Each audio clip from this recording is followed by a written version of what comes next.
சாய் விடுங்கப்பா சாய் விடுங்கப்பா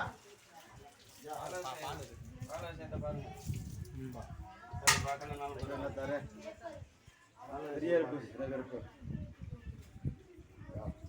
எங்க கையில கடிச்சோட செய்யறேன் ஏத்துக்கணும்டா ஐயா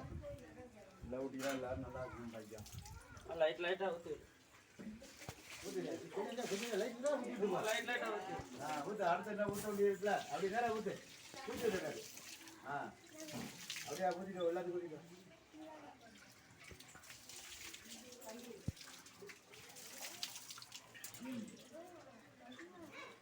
அப்படியே ஊத்திட்டு அங்கே போ அதுக்கு அதை ஊத்திட்டு அதை ஊத்திட்டு பின்னாடியே ஊத்திட்டாங்க வேறு திராட்சையா திராட்சை சாமி கொண்டாந்துருக்கா உங்களுக்கு கொண்டாந்துருக்கா சாமிக்குடா சாமி கும்பிட்டு அப்புறம் தான் சாப்பிடணும் என்ன திராட்சை வேணுமா